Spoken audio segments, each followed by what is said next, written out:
How to find the best financial advisor for you. आप अपने लिए सबसे बेहतरीन फाइनेंशियल एडवाइज़र कैसे चुनें, जो व्यक्ति आपके जीवन में बदलाव ले आए, जो आपकी जिम्मेदारियों को पूरा करने में हेल्प कर दे। बच्चों को कैसे सेटल करना है, बच्चों की फ़ीस कितनी बढ़ जाएगी अभी से जो प्लान कर रहे हैं, आपके रिटायरमेंट पे कितने खर्चे होंगे, आपकी 60 से लेकर 90 तक की लाइफ में कितने खर्चे होंगे, ये सब जो प्लान कर सकें, इस तरह का एडवाइज़र कैसे चुनना है, क्या क्या पैरामीटर्स आपको देखने पड़ेंगे, इस पर हम लोग बात करेंगे इस वीडियो में डिटेल में। सो अंत तक वीडियो में बने रहिएगा। वीडियो को लाइक कर दीजिएगा, चैनल को सब्सक्राइब कर दीजिएगा और इस वीडियो को ज़्यादा से ज़्यादा लोगों को शेयर कर दीजिएगा, ताकि आपके अपने जानने वाले भी अपनी जिम्मेदारियों को पूरा कर सकें और अच्छा एडवाइज़र वो भी ढूंढ सकें।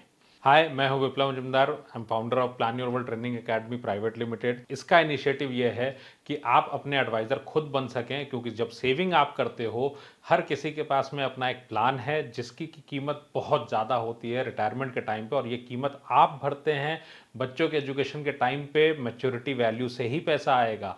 सो अगर आप इन्वेस्टमेंट्स कर रहे हैं बिना पढ़ाई किए, बिना ये जाने कि आपके एडवाइज़र ने आपको इन्वेस्टमेंट क्यों बताए हैं, तो आपको पढ़ाई करनी चाहिए। पहले इन्वेस्टमेंट करने के क्या तरीके होते हैं, देन इन्वेस्टमेंट करना चाहिए। Links are in the description. और एडवाइज़र की बात करें तो हमें किस तरह का एडवाइज़र चाहिए अपनी लाइफ में, so who will be the best advisor for you, उसकी क्या क्या खूबियां हैं, डिटेल में डिस्कस करते हैं। सो फर्स्ट पॉइंट इसके ऊपर मैं आता हूं, जिसको हम बोलते हैं कॉम्पिटेंस। सो कॉम्पिटेंस या नॉलेज की मैं बात करूं तो इसके पास दो चीज़ों का नॉलेज होना चाहिए। एक होना चाहिए इसको सब्जेक्ट पता हो, जो कि इस सब्जेक्ट को जानता हो। दूसरा आपके लिए जिसके पास एक्सपीरियंस हो। सो इन दोनों चीज़ों का कॉम्बिनेशन हो, और इसके साथ में ये पात्रता की पहली शर्त है, इसके साथ में और भी चीज़ें हैं जो आपको जानने की ज़रूरत पड़ेगी। अब एक पहलू इसके सामने आता है कि आपका मकसद क्या है। आपको पैसे बढ़ाने हैं, आपको अपने गोल्स पूरे करने हैं क्या। अगर मैं आपसे ये कहूं कि एक प्रोडक्ट है जो 40% का रिटर्न दे रहा है, आप इंटरेस्टेड होंगे, पूरी इंडिया इंटरेस्टेड होगी इसके अंदर में, और हम फंसते इसी तरीके से। अगर मैं कहूं कि आपकी नेटवर्थ जो है वो 2 करोड़ रुपए है और आप सब कुछ बेच के आप 2 करोड़ इसमें लगा दीजिए, तो शायद आपकी तरफ से आ जाए कि ना, नहीं लगाएंगे।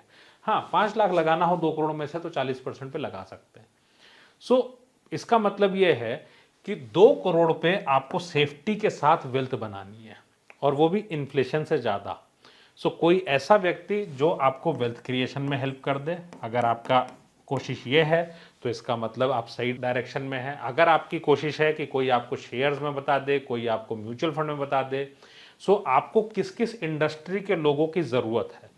अगर आप चाहते हैं कि आपको सिर्फ इंश्योरेंस की जानकारी चाहिए, सो आप इंश्योरेंस एजेंट से मिल सकते हैं, जो एजेंट आपसे पहले टर्म प्लान की बात करे। सिर्फ वही एजेंट आपके मतलब का होगा, दूसरा कोई भी नहीं, क्योंकि insurance is not an investment product. ये सिर्फ और सिर्फ रिस्क के लिए है। सो आप अपना रिस्क प्रोटेक्शन कर सकते हैं, सो आपके लिए इंश्योरेंस एजेंट अच्छा होगा उस पार्ट पे। देन सेकंड नंबर पे आपके पास में आ जाते हैं म्यूचुअल फंड एजेंट्स।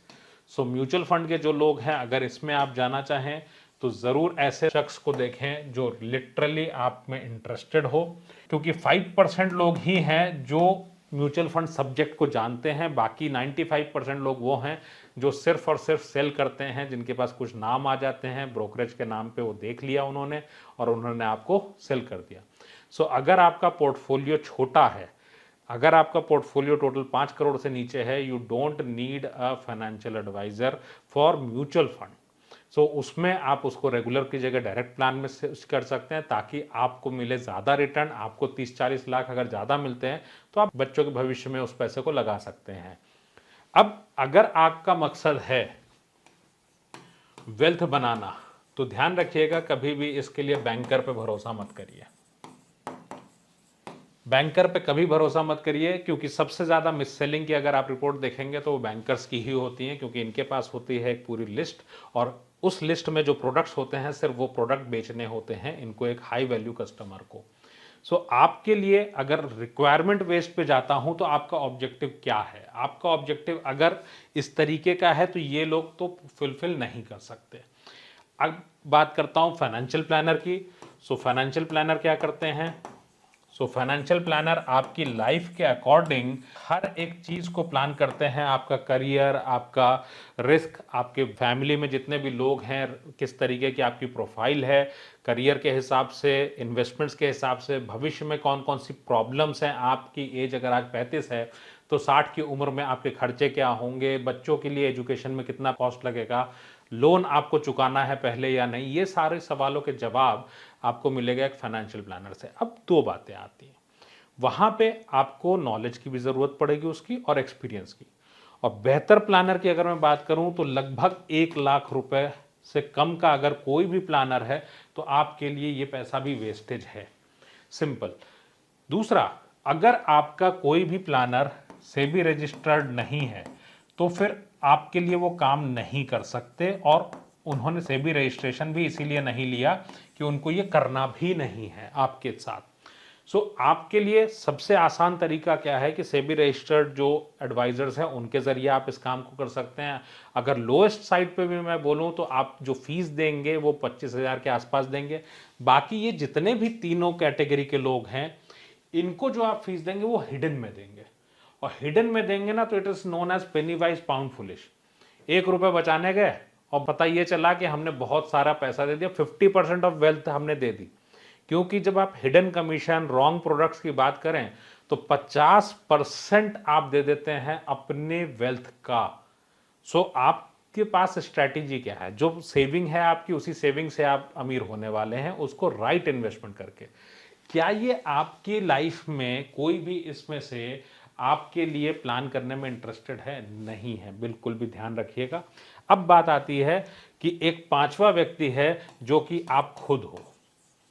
अब अगर आप खुद करना चाहें, क्योंकि सबसे इंपॉर्टेंट पार्ट क्या है, you are available to you. So आप अपने आप को अवेलेबल है पूरी जिंदगी। बेस्ट फाइनेंशियल प्लानर भी हो ना, इसको बड़े से बड़े क्लाइंट चाहिए, क्योंकि इसको अपने एवरेज जो इनकम है ना वो बढ़ानी है। अब आपके पैसे उतने बढ़ेंगे कि नहीं पता नहीं। दूसरा, आपका इंटेंशन आपके लिए हमेशा राइट है। आपको अपने बच्चे को सेटल करना है, यह आपका गोल है। बाकी का गोल हो सकता है कि उनको ज़्यादा से ज़्यादा इन्वेस्टमेंट करनी हो, लेकिन बच्चे में आपको इंटरेस्ट है, रिटायरमेंट पे आपकी ज़िंदगी में पैसे हों, इसमें आपसे ज़्यादा इंटरेस्ट कोई और ले सकता है क्या दुनिया में? होम लोन को बचा के, होम लोन को प्रीपे ना करके किस तरह से वेल्थ बना सकते हैं, क्या इसमें किसी का इंटरेस्ट हो सकता है? बिना पैसे लगाए आप अगर कोई चीज़ कर सकें, बिना कोई प्रोडक्ट खरीदे, बिना किसी ट्रांजैक्शन किए, बिना इन्वेस्टमेंट किए अगर आपकी वेल्थ बनती हो, तो क्या इसमें कोई इंटरेस्ट लेगा? कोई भी नहीं लेगा। ये चीज़ आप कर सकते हैं महज 15-20 घंटे की टोटल पढ़ाई के साथ। पूरी ज़िंदगी एम्पावरमेंट, पूरी ज़िंदगी आत्मनिर्भर, फाइनेंशियल नॉलेज के लिए किसी पर डिपेंड नहीं होना पड़ेगा। सो ये चीज़ आप खुद कर सकते हैं, और this will be the best advisor. मैं आपको सिर्फ इतना बोल सकता हूं, आपके पास दो ही ऑप्शन है, आइदर यू टेक फोर्थ और you prepare your self as a financial planner with plan your world. Because plan your world आपको खुद अपने आप में आपका फाइनेंशियल प्लानर बनाता है, और वो भी बिना फॉर्मूले के। जब आप म्यूचुअल फंड की बात करते हैं तो म्यूचुअल फंड में 30 से 40 लाख रुपए आपको नुकसान होता है, सिर्फ अगर आपका पोर्टफोलियो 10-15 हज़ार महीने के इन्वेस्टमेंट का है। सो अगर आप 20-25 साल रुकते हैं तो 30-40 लाख का नुकसान हो जाता है इसके अंदर में। अगर आप दूसरे से एडवाइस ले रहे हैं, आप एडवाइस क्या लेते हो? आप नाम ही तो लेते हो। आपकी एसआईपी कितने साल से चल रही? कोई मैनेजमेंट है?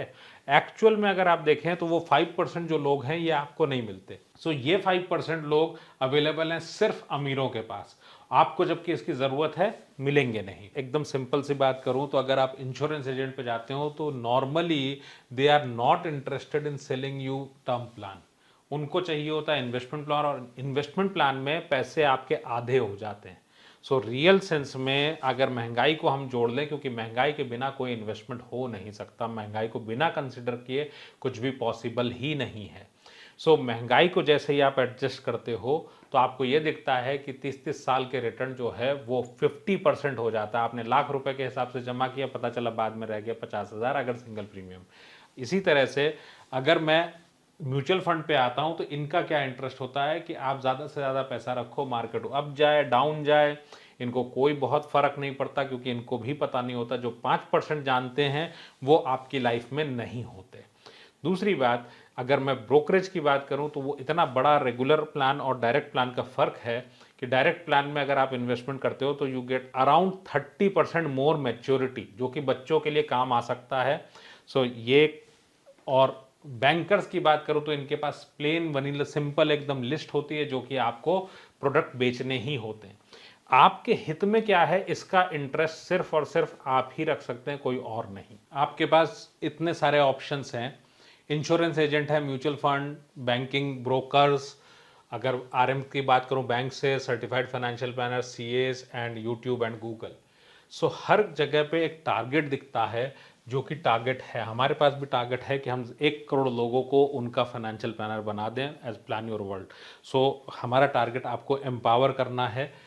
यहाँ पे आप अगर देखें तो इंश्योरेंस एजेंट के पास में सिंपल टारगेट है। एक्सपर्टीज़ की बात करें तो ये सिर्फ इंश्योरेंस के बारे में जानते हैं और कैसे बेचना है, इतना। देन म्यूचुअल फंड्स की अगर मैं बात करूं तो they are in mutual fund selling. Banking की बात कर लें तो they have list to sell पहले से ही। यह ऐसा है कि आप डॉक्टर के पास जाते हैं और पहले से पता है कि कौन सी दवाई देनी है।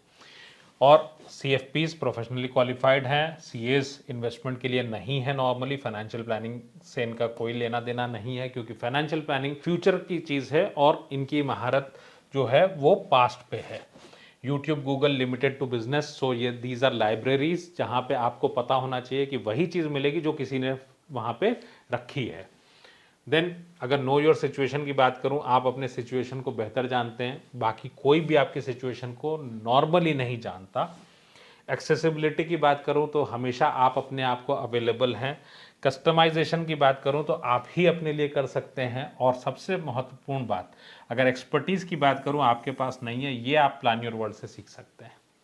और बाकी सारी चीज़ें आपके फेवर में है। प्लान योर वर्ल्ड में आप हमारे साथ में जर्नी को स्टार्ट कर पाएंगे। तो आपको अगर लगे कि आप अपने बेस्ट फाइनेंशियल प्लानर हो सकते हो, so you can start, links are in the description. अपने जो भी इन्वेस्टमेंट आप कर रहे हैं सारे इन्वेस्टमेंट्स को होल्ड कर दीजिए एटलीस्ट पढ़ाई करने तक। सो 10 से 15 दिन आपको अपने इन्वेस्टमेंट्स होल्ड कर लेने चाहिए, ताकि कोई भी इन्वेस्टमेंट आप सही तरीके से ही करें। Start learning now.